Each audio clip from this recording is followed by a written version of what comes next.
See me, if you can hear me? Okay, great. All right. Well, we are about to finish the 7th chapter. And if you were going to break the 7th chapter up into a few sections, I think you've got the intro section, where Krishna says, listen, I'm going to tell you something that's going to allow you to know me in full. It's very rare. I'm going to explain it to you. You know, that's kind of, we'll call it that, like an intro section, the first few verses. Then you get into the theology section. The material world is also my energy. You know, it's interesting, there's like a renewed conversation about evil. Ronald Reagan is famous. In 1983, he talked about Russia as being like a force of evil. And really, if you look at Star Wars, you know, I'm part of the Star Wars generation, and so Russia was the dark side of the Force. And then, you know, you've got like Bush. He talked about the axis of evil. Of course, there's no relationship between Iran, Iraq, and North Korea. Iran and Iraq are actually enemies. And we didn't really stand up to them per se, and also we made up the whole weapons of mass destruction thing with Iraq, so it had much more to do with us getting oil. So we didn't have there was like a real moral high ground that we had in World War II. You know, they were genocidally wiping out the Jewish people. Lenin also, who, Lenin also committed huge atrocities, as did Stalin. And Stalin actually did more to win World War II than we did. Russia's who defeated Germany, not us. We sort of marched in after Russia had defeated Germany and triumphantly proclaimed that, you know, that we were responsible for winning the war. Anyway, World War II, World War I, there were some really bad regimes out there that were doing some really bad stuff. Things got a lot murkier, like with Vietnam, Korea, the Korean War.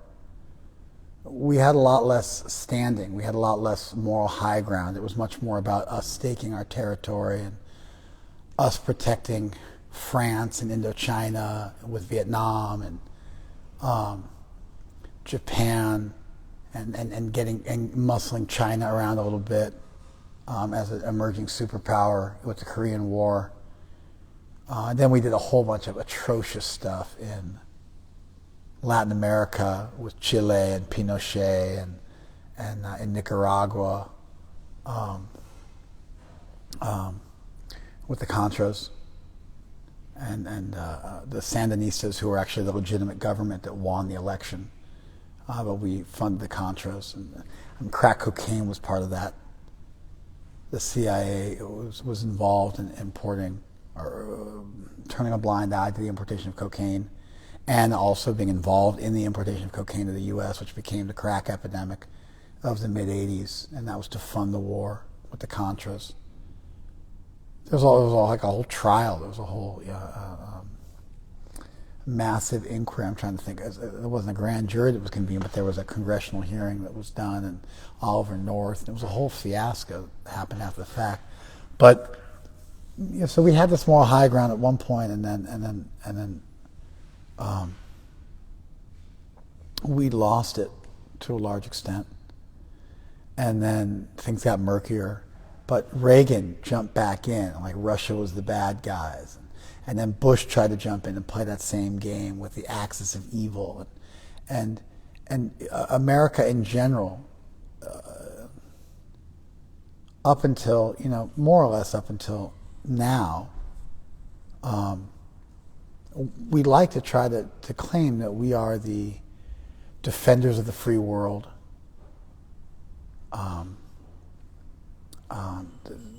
that we're virtuous, and that, almost like a Doctors Without Borders.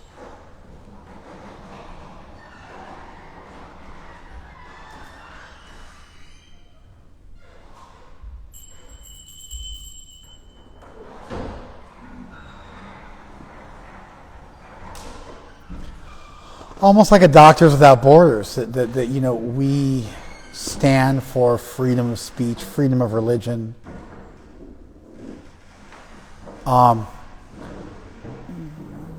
History has shown that that's not true. We stand for our version of materialism, and even Trump, was very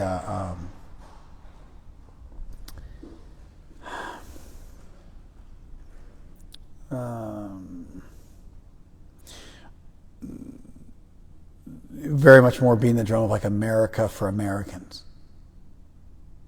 and that was real that was real popular. But so this idea that we're going to save the world, it's been around for a long time. It's sort of dying an ignoble death, and I think now if you look at the right, like Republican politics, whatever, it's much more about America for Americans and forget the rest of the world. Even if there's pogroms going on somewhere, there's genocide going on in East Timor and Khmer Rouge and all these modern day ethnic cleansings, and we tend to behave much more selfishly and put ourselves in harm's way only when it suits us and suits our purposes, and not for somebody else, not in a heroically compassionate kind of way. But there's still this idea that there's evil and we stand against evil. And Iraq was torturing people, and we don't do that. And there's genocidal maniacs doing ethnic cleansing and beheadings and enforcing Sharia law against people who don't want to do that, and we're saving the world from that. And when the Arab Spring hits, we don't do anything. And when Syria hits, we don't do anything. And we abandon the Kurds, and we abandon all sorts of people when it suits us. Okay, so one of the benefits of Christianity is it allows you to dualistically cut up the world into good and evil, and right and wrong, and God and the devil. And you can truly hate other people because they're fundamentally against what you believe in. They are inherently malevolent, inherently malefic, inherently non-divine, inherently ungodly. Krishna's version of reality, as presented in the theology section of this chapter, is that the whole world is in fact connected to him. And that's challenging because it means that evil as this other force that just sort of magically exists, it still becomes a problem, because even if you believe that there is true evil in the world, you still ultimately have to trace it back to God on some level. And if it's fundamentally evil, then if somebody's fundamentally evil, what don't they have? They don't have free will, which means that they were created fundamentally evil, which reflects poorly on their creator, who certainly did not have to create them that way. If you're all good, you would create the best of all possible worlds. If you're all powerful, you could create the best of all possible worlds. A lot of times an argument against the existence of God is, look at the world. The world's not that great. Obviously, God could have done better. I don't agree with that. That's almost like a plausibility structure. People just assume that. I don't agree with it. This world seems amazing to me. We have free will, but there's still justice. There's karma. But not so much karma that you don't have free will. Forgetfulness becomes a blessing, because otherwise a few lifetimes and there'd be no way for you to legitimately turn a blind eye. It would be too much. You'd see too much of the math. You'd see through the matrix too much. So even forgetfulness, it becomes a blessing and a prerequisite for free will. If there was undeniable evidence of God's existence that absolutely could not be turned away from, then there'd be no real meaning to free will, because you wouldn't be able to legitimately, in an intellectually astute way, even a seemingly intellectually astute way, you wouldn't be able to turn away from God. So I look at the world and the freedom that we have and the idea that we're not the body. Now, some of the stuff is demonstrable. Consciousness is a non-material force. Some of the stuff is more theoretical in the sense that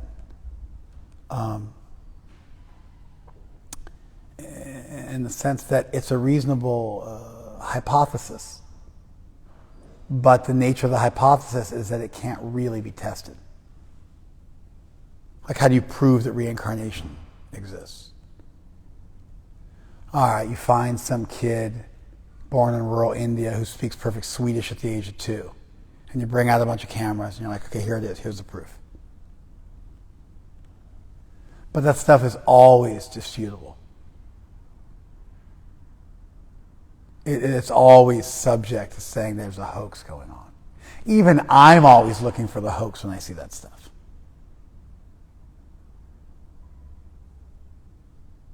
So when you critique somebody and you critique a theory or hypothesis, one way to critique it is to show that there's evidence that makes the hypothesis untenable.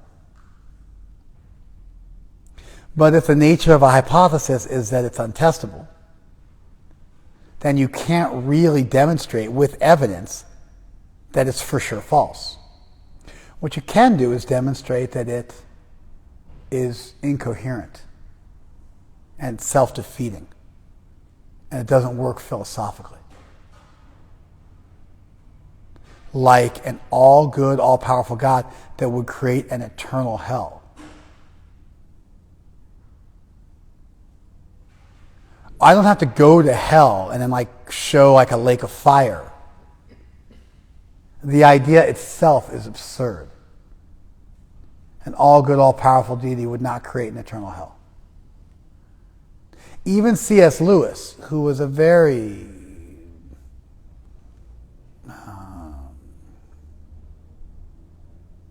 respectable and hardline and fundamental Christian. I mean, he wrote a book called Mere Christianity, which was about, he's sick of meeting Christian philanthropists and Christian activists and Christian do-gooders. He wants to meet someone who's merely Christian, who's nothing else. So he was a very conservative Christian, actually.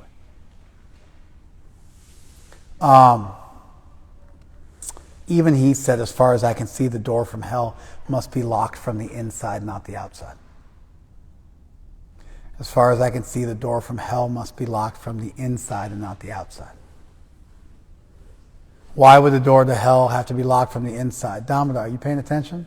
You seem like you're all over the place, like you're not able to cognize what I'm saying. I look up and I'm trying to think deeply. I know, but you could look it up every second sentence. I'm like, she's really? Am I that difficult? I'm like 2 + 2 = 4, and you're it's like, you can do it. Yeah, it's a simple statement. I said it twice. You should be able to get it. As far as I can see, the door from hell must be locked from the inside. It's obvious, right? Why must it be locked from the inside? Okay, that's why it must be locked from the inside?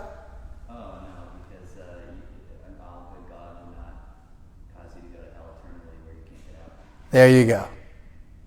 An all-good God would never send someone to hell eternally, because then what if the person had a change of heart, and they had free will, they'd have to be able to have a change of heart.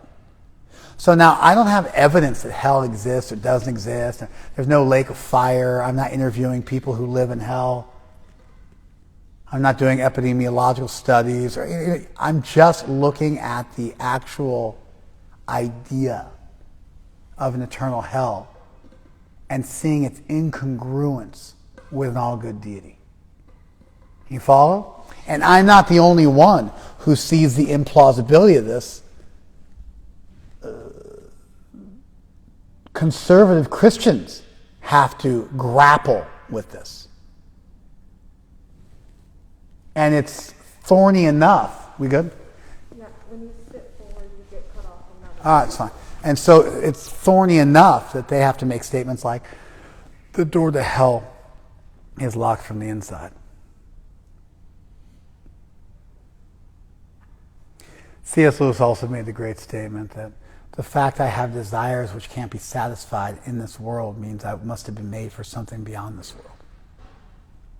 He had a bunch of nifty statements like this that really pack a wallop, that make you think, that subvert your normal way of thinking, and use the same ideas that people use to reach atheistic conclusions. He just flips them on their head and shows they just as easily support theism.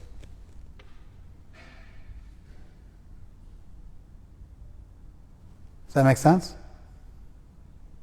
So when we look at things like reincarnation and so on and so forth, we're not going to find hard evidence of it. What we can do is we can demonstrate that we have a reasonable, workable theory with no inherent incongruencies, no inherent inconsistencies, no inherent incoherence. It's a reasonable, philosophically astute, coherent, logical theory. And a lot of times, if you talk to a Christian, they'll be like, oh, well, you know, there can't be a God because if there was an all-good God, there wouldn't be suffering in this world. There wouldn't be evil in this world. So then you take them at their word and you go ahead and you demonstrate that an all-good God is consistent with suffering in this world. And then they go, well, there's no evidence of God anyway. But you didn't ask me for evidence.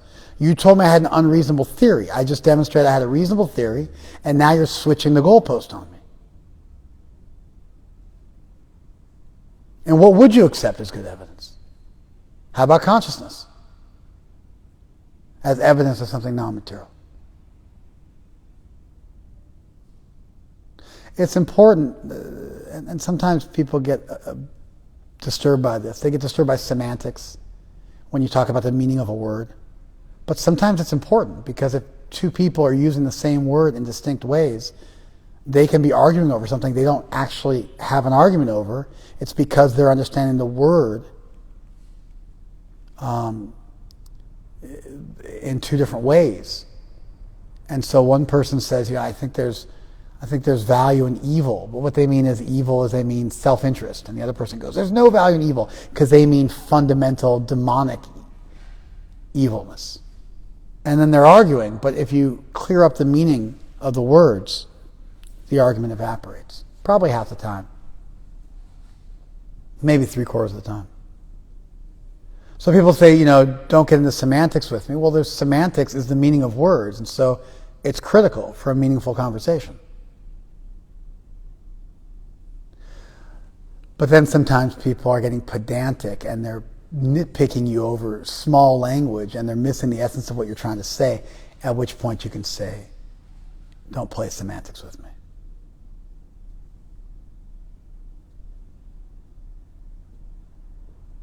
Similarly, a lot of times there's a debate over who has the burden of proof. The person making the new claim has the burden of proof. In my opinion, the person who wants to say consciousness is material has the burden of proof. Because prima facie, at first glance, just looking at the nature of this world, consciousness appears to be totally distinct from matter. And so if you want to argue that consciousness is in fact a material phenomena, the burden of proof is on you. Sometimes people don't like this. They say, everybody just give their evidence. No, there should be a default position, and then that's the obvious position, and then the new position requires to give evidence. For instance, if I say God exists, some people say you don't have to give evidence for that. I disagree. Why? Because when I look around, I don't see God in front of me at every moment, demonstrably. Therefore, the burden of proof is on me, and I have to make an argument for it.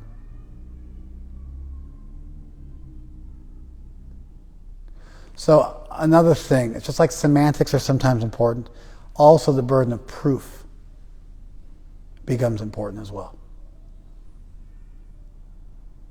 And most people get the semantics thing. Yeah, if you're educated sufficiently, and you'll be able to spot when someone's using a word in a different way than you intended, and so you'll tidy that up. I think most people do not have the presence of mind to inspect where the burden of proof lies.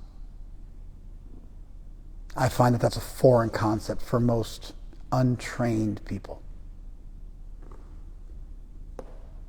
And like I said, even some professional philosophers hate this debate over the burden of proof, but I think it's incredibly valuable because there should be a default position, and or it could be that both positions are equally abstract and therefore they both require to give evidence. But a lot of times there's a new proposition, the thing that seems really different than what is naively available to you, what you can just see at a glance of the nature of the world. And that position that's saying something new requires to give evidence. Do you follow this? Another really misunderstood or understood or foreign idea is what does good evidence look like? And so I made the point that if I'm coming up with a hypothesis that's by its very nature outside the realm of what we could test empirically, then good evidence means that it's at least a workable theory. And there's nothing major standing in the way of it being accepted. And there's no other theory that's infinitely superior. You know, with Occam's razor, it becomes there's a general idea in philosophy that the thing which requires the fewest assumptions, the explanation which depends on the fewest assumptions, is most probably correct. It's the cleanest. It's almost like a game theory, but used towards philosophy. And so maybe you could look at that. You could look at an outlandish theory that seemed to have a lot of superfluousness woven into it, and you could say this much more efficient theory is better. But if the nature of my hypothesis is that it can't be tested, and there are things like that defy testing.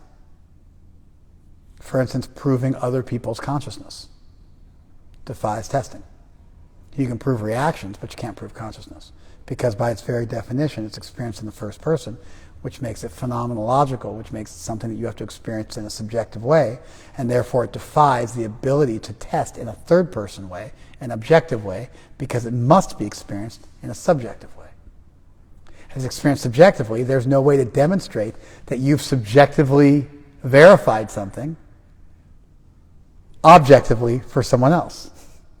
Like I could say, I've experienced my own consciousness, but how do you know that I actually have? And I'm not a philosophical zombie or sophisticated AI. So there are things that cannot be objectified. There is a subjective, fundamental aspect to reality that you simply cannot ignore. There is something that's like to be me, separate from my reactions, that can be measured. There's an internal experience of what it's like to be me that's private, that's first person, that's subjective, that cannot be defined in third person analytics. Do you follow that? So, because things exist in the world that are reasonable, that are demonstrable, that defy rigorous third-party objective testing, then it's also reasonable to say there might be other things like that, and those things you should have a reasonable, workable, coherent theory that doesn't have any internal defeaters. And if you can do that, that's something. So if somebody says there can't be a God because there's suffering in the world, then you demonstrate that actually an all-good God would be congruent with suffering in the world, and then they go, well, there's no evidence. Yeah, but you didn't ask for evidence other than me show you that it was a workable theory. Did you guys follow this? That's how we got there. So when you say the whole world is connected to Krishna, it's a serious statement because it means nothing's truly evil, nothing can be thrown in the garbage heap, nothing is unredeemable, nothing has no value, nothing is fundamentally bad, nothing is fundamentally other. So Krishna lays out a theology. So you get this warm-up. I'm going to tell you something really important. Then you get a theoretical theology. And then Krishna offers some practical tips of how you can see the world as being connected to him. The heat and the light of fire, the light of the sun, the ability in mankind, etc., etc. So that would be 3 sections. Thank you. One is the intro, then a theory of theology that's coherent, and then some attempts to manifest that theology into something you could sink your teeth into.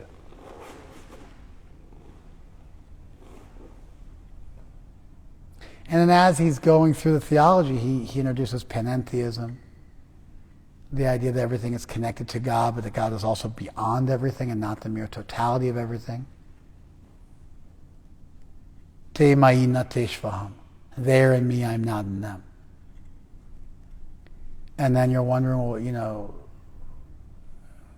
how come people don't know you? And then Krishna introduces that you need help, you need grace, which essentially means you need a helping hand from a divine entity. Well, why doesn't everybody take that helping hand? Because some people aren't interested, and then some people are interested, and those people who are interested are in a hierarchy with the people who are searching after knowledge at being at the top of the list. They're not just curious, they're not just dabbling, but they're really serious. They're not just looking for something. It's not selfish, they're not looking to mitigate pain, they're not looking to achieve pleasure, and they're not dabbling. They're actually interested in the master's course. And those people, Bahun,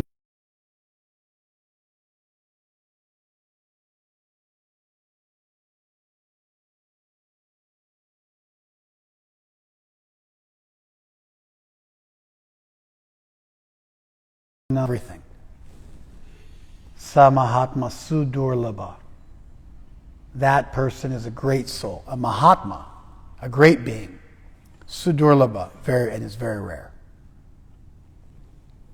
The word Mahatma is used in the Gita a few times. This is the first place it's used. It's used in the 7th chapter, 8th chapter, 9th chapter, and the 11th chapter. And so here's the first place it gets used. And then Krishna says, those whose intelligence has been stolen by material desires surrender unto demigods and follow the particular rules and regulations of worship according to their own natures. It's kind of a big statement, so let's read it a second time, and we'll all look off to the left or to the right. Those whose intelligence has been stolen by material desires. All right. Those people whose intelligence has been stolen by material desires. Kamai tai tai hritajnana. Their knowledge has been stolen. So these last people were jnanavan. They were endowed with knowledge. These people, their knowledge has been stolen. Hritajnana. And what's it been stolen by? Kamai tai tai. By various types of desire. By various types of calm.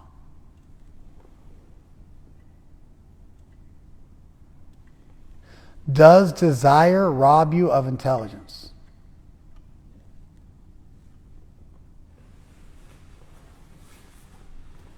It does, right? The reason why you're spacing out is because you haven't sat in my class as much. And so, just like if you go in Vaisheshika Maharaj's classes, you have to memorize a bunch of verses because he's always asking you verses, so you have to learn a bunch of verses. In my classes, you have to be able to think and string concepts together, logical concepts. And if you haven't done it, it's like asking someone to do a 360 on a skateboard who doesn't know how to skateboard. It's like looking at I haven't worked out in a long time. Yeah. Or at all. Yeah. Yeah. I understand why you're having trouble. I get it. We'll get you there. Does lust steal intelligence? We generally don't think about it like this. You could think, I know a brilliant person who's also very lusty.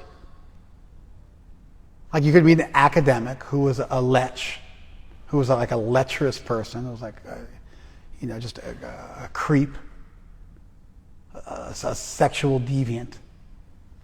And they could also be brilliant. That's not unusual in an academic environment, right?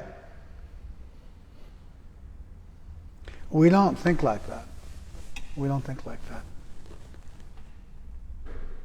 Vidya dadati vinayam. Knowledge gives humility. If you don't possess humility, you're not wise. There's that famous saying attributed to Augustine, the more I learn, the more I realize how little I know. Or there's another saying, there's nothing worse than someone with a little bit of knowledge. And so,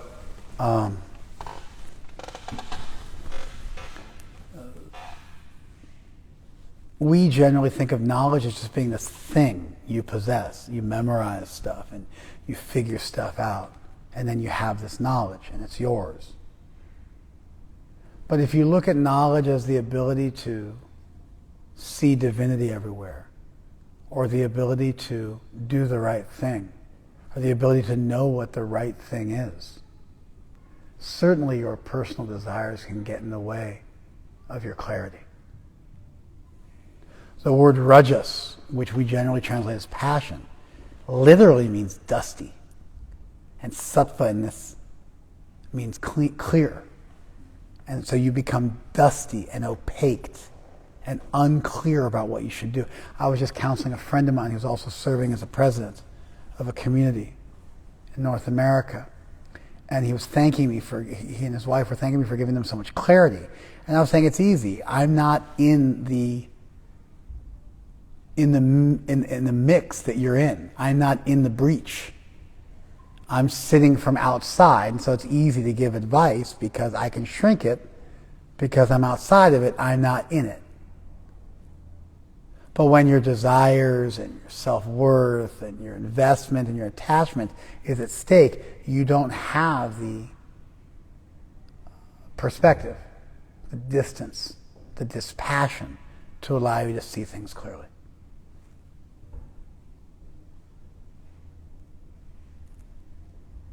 So, desire, attachment, lust, robs one of intelligence.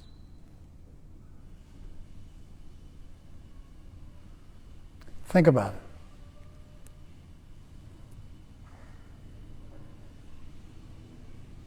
You see people, very often this happens in the Hare Krishna movement, that someone will get a romantic partner and they just become the village idiot overnight.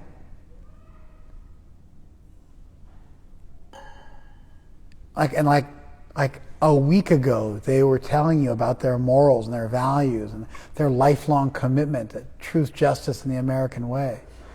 And then a week later, they're falling down like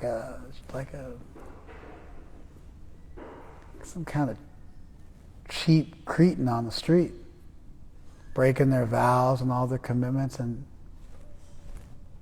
showing zero integrity. It's almost like, are you kidding? Like, what happened to you? Lust robs people of intelligence. oftentimes you'll see somebody have a good run in our religion. And after a few years, they'll hook up with a romantic partner, and that's it. They're gone for like 20 years. Till their midlife crisis hits, and they get divorced, something like that, something really bad happens, and they come back for a minute. Usually they don't stay. This is normal. We get somebody when they're young, then they get materially engrossed, they fall away completely, they have a reversal, they come back for a second till they get back on their feet again, and then they boogie a second time. We don't want people to fall away. We want to get people, and we want to keep them. We can go through like the ups and downs of life with you. We can navigate. We can make adjustments. We can even deal with lust and desire and attachment and reversal while you chant your rounds, while you follow the regular principles, while you keep your head when all about you are losing theirs, while you stay true. We try to indoctrinate you. I was just watching the show on cult people, a cult, the Nexium cult, and they were saying, they indoctrinated these people, and now we got to like free them. And I'm like, yeah, what does freeing them mean? It means bringing them back to your tribe and teaching them what your values are. Everybody's persuading everybody else. Life is a negotiation. Life is rhetoric. Life is persuasion. What you got to do is demonstrate that your values are worth pursuing. Put yourself under some scrutiny.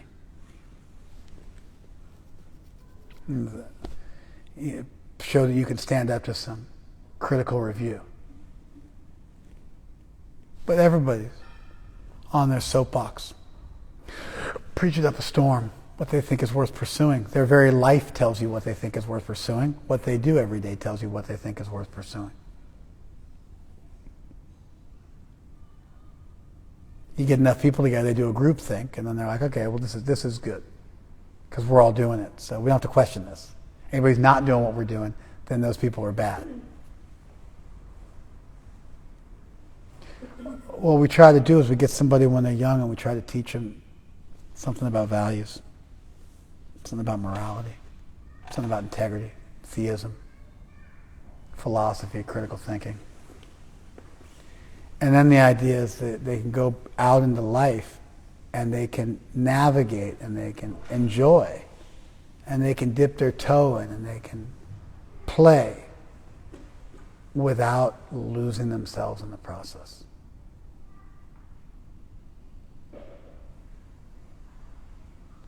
We don't want to lose people because it's tough to get them back. They've already cheapened the whole thing. You know, somebody cheats on their spouse, and it just gets easy to cheat on them again and again.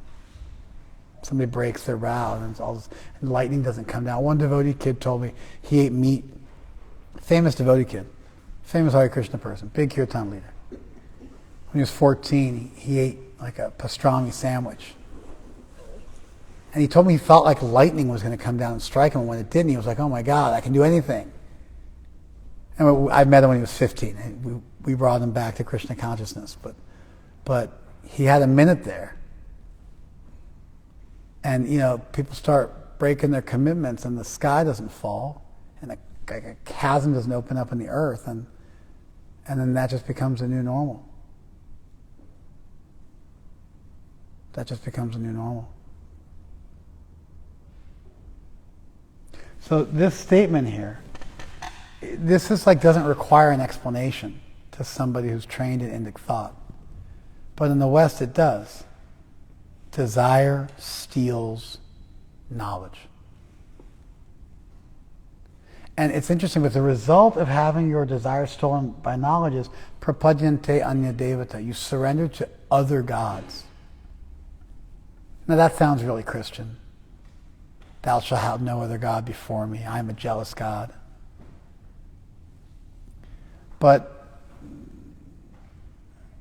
Krishna's making a point here that there's one source of everything that's created the entire world. When did we learn that?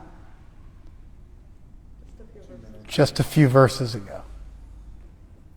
And now there might be other demiurges, other powerful beings, other impressive people. Like, there's a whole weird phenomenon where a bunch of, 1/3 to half of women in this country are sexually abused at some point in their life. 100% of women are subject to sexual harassment at some point in their life. Think about it. Have you ever had people whistle at you and make you uncomfortable and catcall you and do stuff like that? You ever had that happen in your life? You ever that happen in your life? So, there you go. You ever had people whistle at you and catcall you? Honestly, yes, but... Okay. Men? Yeah. You got that gay look, dude.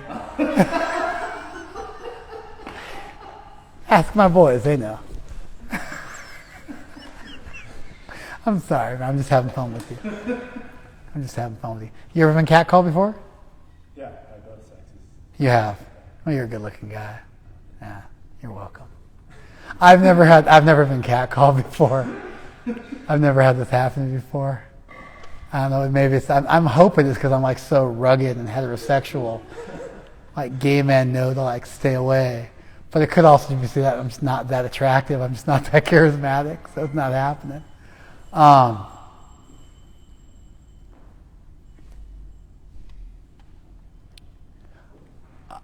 I know that when women are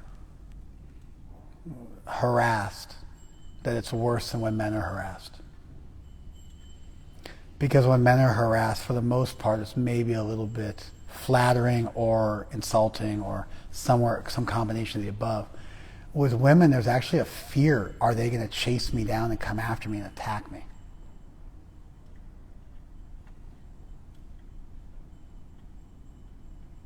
That can happen to men in very few circumstances. But anyway, it's about 1 out of 6 guys gets molested in their life. It's usually when they're young.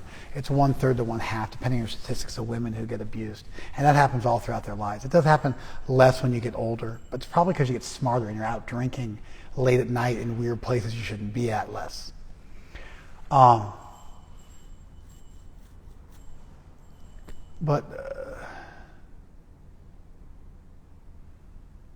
Somehow or other, most women in this country, a lot of women, voted for Trump,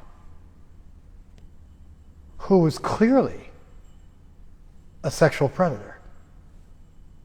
By his own words, he was a sexual predator. Forget all the people who accused him of sexual predation and the money he paid out to people to keep shut, to keep quiet about it. Money people paid out to who were in the same hotel at the same time as him. That many people saw him falling over himself over. He's on tape.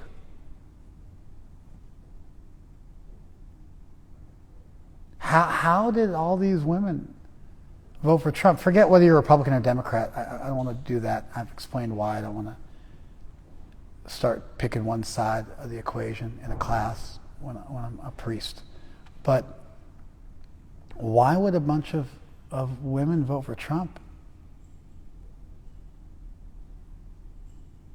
It's an interesting question, isn't it? Somebody did a study. They interviewed hundreds and thousands of women over the last 4 years. And a lot of the women who were victims of sexual assault, they voted for Trump because he seemed like somebody who would never be a pushover. And they felt that by voting for him, they were exercising their own autonomy and toughness. It's kind of a fascist thing that that charismatic leader, and then by being in proximity to them, you become fearless and charismatic like they are. Another reason is because he was really into police, and therefore they thought that he would be tougher on crime and stuff like that. But a significant amount of women said that the reason was because he seemed like he was invulnerable, and they wanted to be invulnerable. And so they voted for an invulnerable candidate so they could also reclaim some of their power. Interesting, isn't it? So people surrender to other gods.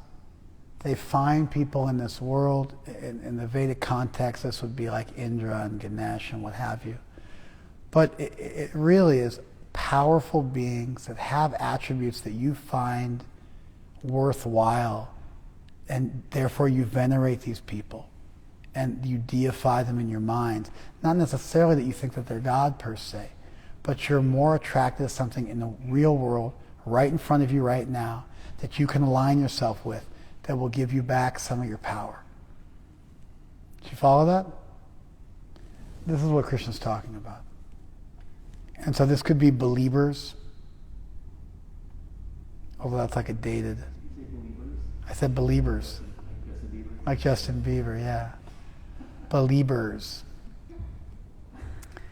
It could be like believers. Billie Eilish was a major believer. She was a huge believer. Like so much so her parents thought about taking her to doctors because they thought she had some kind of OCD thing going on.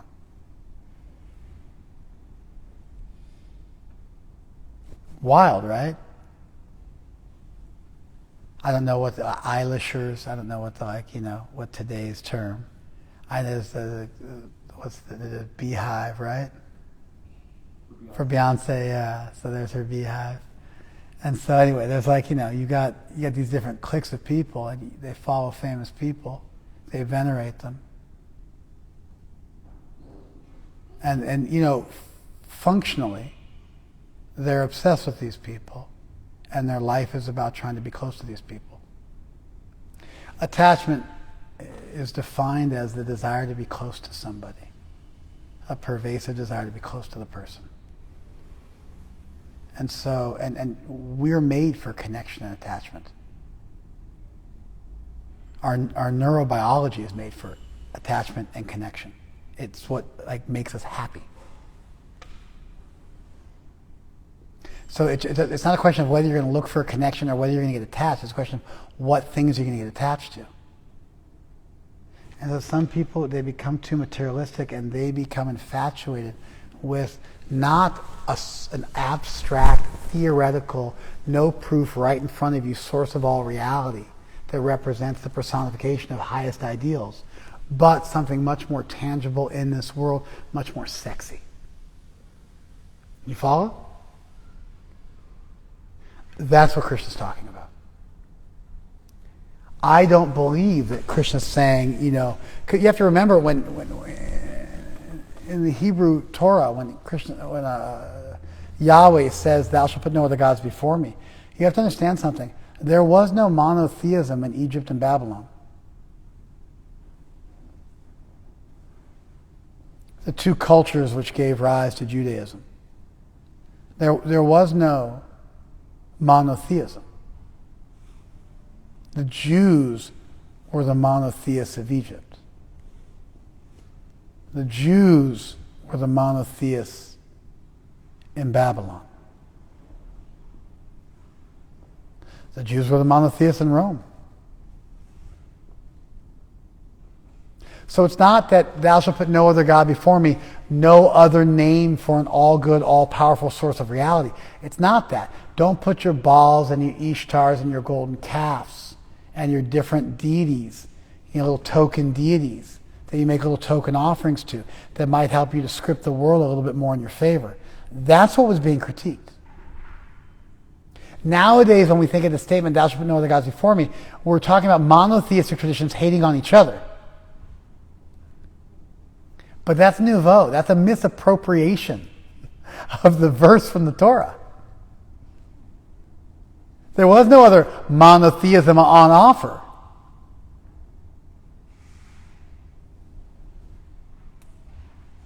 Did you guys follow this? The Vaishnavas were the monotheists of ancient India.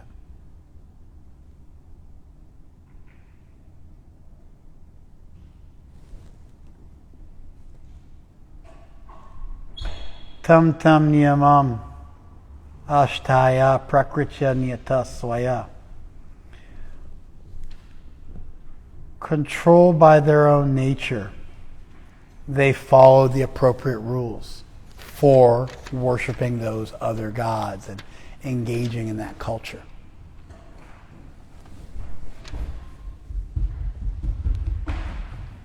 I am in everyone's heart. Go help her.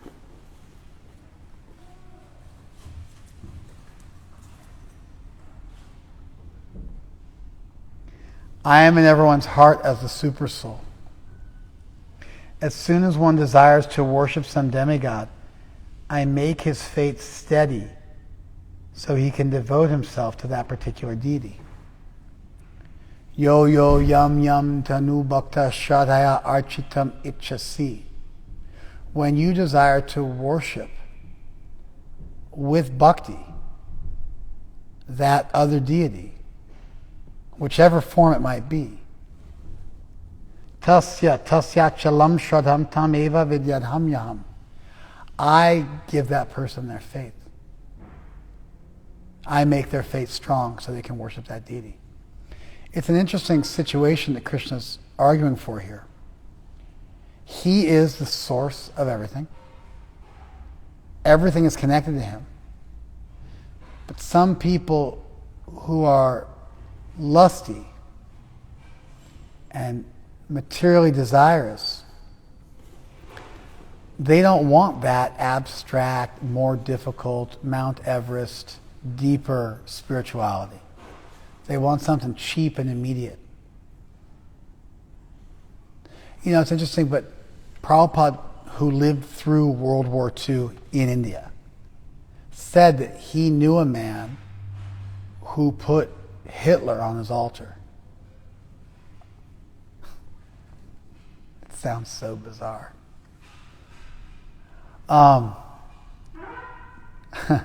It's just a different world. Anyway, I have to address this quickly because I have to throw down the H word. I'm part Jewish, by the way, just letting you know.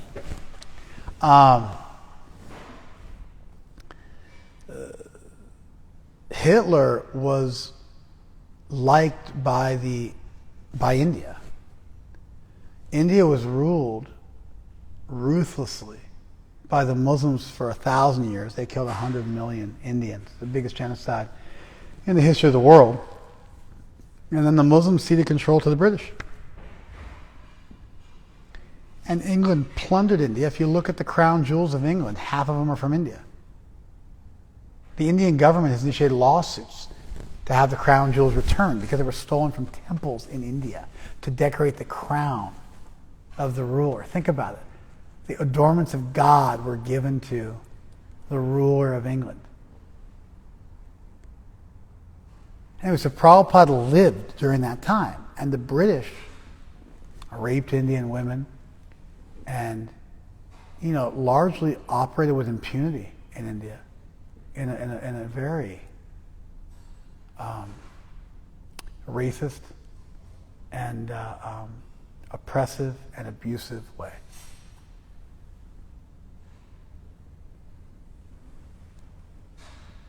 And they conscripted the countrymen of India and forced them to fight in World War II. So why would Indian people want to fight for the British? The British were the bad guys for them. They were the ones who were destroying their country and ruling them with an iron fist. They were forced to fight. And then when they were defeated in Africa by the Germans, or wherever they met the Germans, it was mainly in North Africa, Hitler had an arrangement where he sent them back to Singapore. Did not kill them, did not put them in prisoner of war camps, but sent them to Singapore, and they trained to fight in the Indian National Army to fight the British. Hitler had communication with Gandhi. Machiavelli says, the enemy of my enemy is my friend. So Hitler, as evil and despotic as he was, did a lot for the Indian people. Wild, right?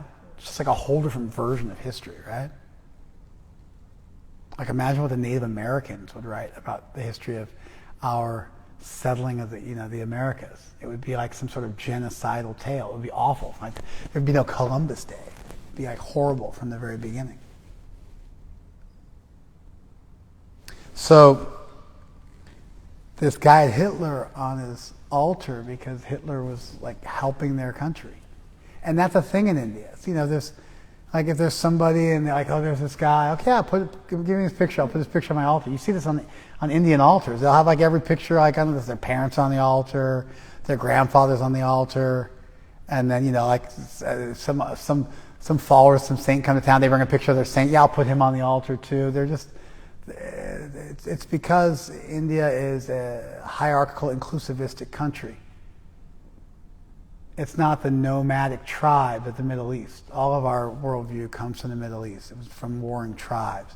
Judaism, Christianity, Islam are a bunch of nomadic Bedouin-type peoples fighting with each other, and good and evil, and Goyams and Jews, and Muslims and infidels, and Christians and heathens, and you're in or you're out, and there's God and the devil, this tribal, dualistic worldview. It's totally exclusivistic. Eternal heavens and eternal hells. You're in or you're out. You're right or you're wrong. Never the twain shall meet. India's not like that. China's not like that. There's room for everybody. We make a hierarchy. I'm better than you, but you're still in the family. Generally, the way you defeat somebody in Indian philosophy is you explain an element of reality that's not accounted for in their grand universal theory. So you find Buddhists borrowing from Hinduism like anything, because the Hindus figured some stuff out, and so the Buddhists had to win followers. They had to keep all the good stuff. Or you find like people will disagree over some small point, but they'll agree and borrow freely from each other. And they're not considered to be at fault or hypocritical. And anything good your partner has, you absorb, and then you critique them for what they're missing. And usually it's what they omit, and so you're like one better. You have one thing they didn't have. You add an extra element that they didn't figure out. Therefore, you have a more complete philosophy, because there's something truly lacking. You follow? So,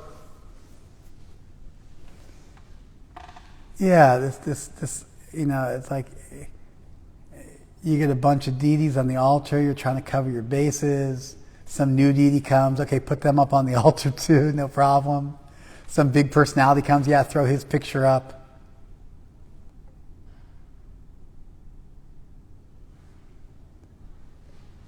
It's a much less abstract faith and a much more inclusivistic faith. Anyway, Krishna is making the point that even if you want to go in a different direction, because he is the origin of everything, ultimately he has to make your faith strong.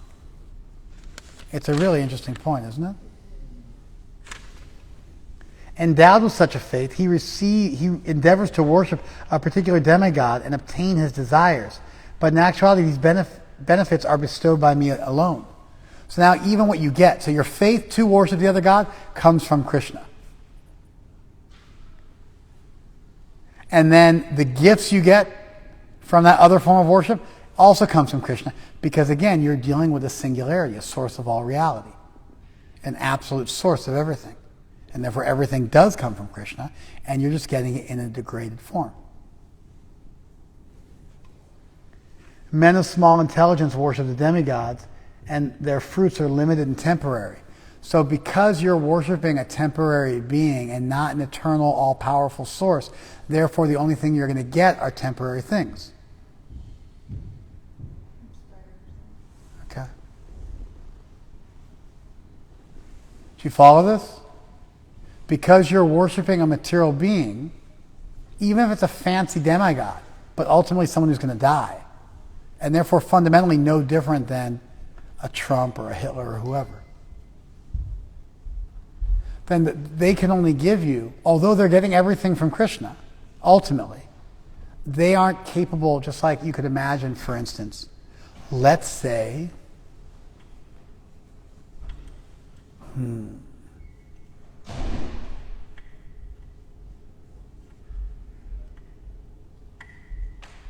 let's say you were studying math. I was going to use a jiu-jitsu example, but I decided to switch it up, try and be a little more widely appealing. And so, let's say you're studying math. And ultimately, Ross is the math professor. And every one of you is a student of Ross's, and you're learning math from Ross. Now, Ross is a graduate level, theoretical physicist who studied everything below that as well. And then Mason has just taken, maybe a trig class. That's as far as you've gotten. And then you're tutoring Leela. So although your knowledge comes from Ross, can you teach Leela calculus, which is above trigonometry? You cannot, because you haven't studied it yet. So you could make the statement that everything you got from Ross, but you can't give everything Ross can give because you've only studied so far. You follow? And their fruits are temporary and limited. And these people are unintelligent. They have small intelligence, alpa medas. Why? Because they could be going with the same energy to the source of everything, but they don't want that. They want something cheap. Those who worship the demigods go to the planets of the demigods, but my devotees ultimately reach my supreme planet. So there's a difference in destination. There's a difference in the level of benediction you can get. But ultimately your faith and the fruits and everything else comes from the same source. And so what you're getting here is you're getting a monotheistic deity placing himself within a polytheistic world. Has that ever happened before? When did it happen before? Kim, when did it happen before? I'm getting a bunch of Blake stares. Huh? Monotheistic God in the polytheistic world, Judaism. Oh my God, really? Judaism's an example of a monotheistic deity being put forward in a polytheistic world? Yeah? Didn't I just teach you guys that? Didn't I just explain that to you guys elaborately?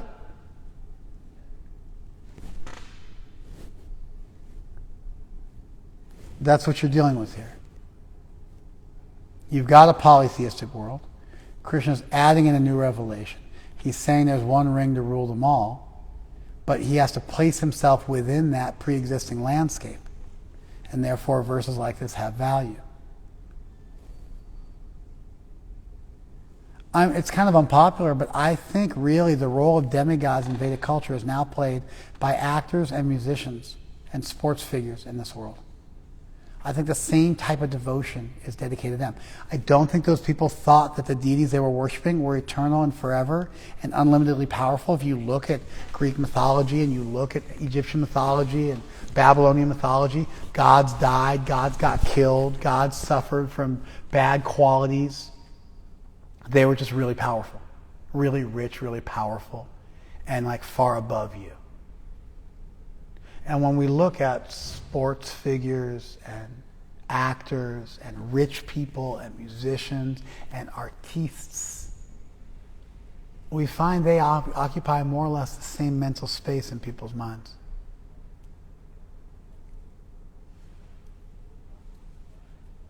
And people become quite devoted. I mean, essentially, Trump has become the head of a wacky cult.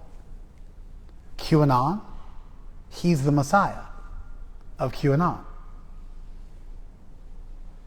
QAnon is a totally bizarre theory, and Trump is the Messiah. He's a messianic figure.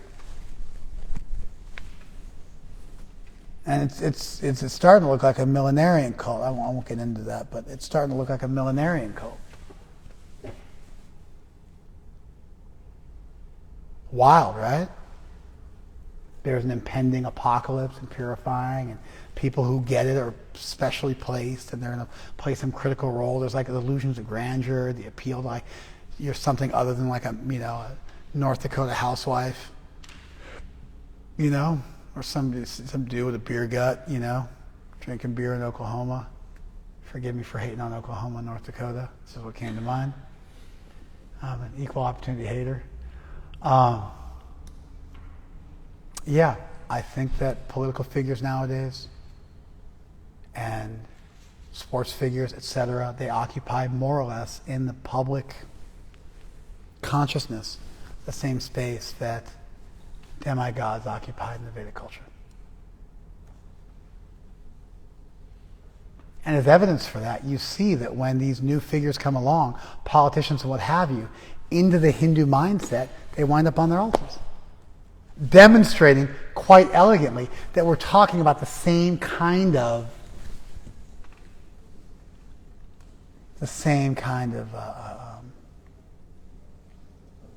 groupie devotion cultiness. Wild, right?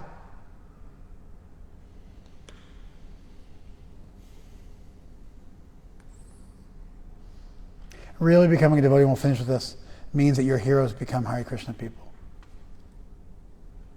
Becoming a devotee means your heroes are the great devotees in our tradition, living and who've passed on. And you think to yourself, I want to be like them when I grow up.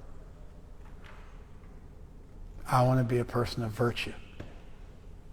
I want to be a person of absolute integrity. I want to keep my vows for the rest of my life. I want to chant my rounds every day for the rest of my life. I want to love Krishna. I want to see Krishna. I want to embrace Krishna. I want to do something to fulfill the desires of my predecessors and help bring to life the vision they had for a better world. And that's my mission. That's my purpose. That's my raison d'etre. That's what I'm doing here. That's what's most important to me. And the same way people train and put time into their hobbies and what have you, I'm going to put my time into that.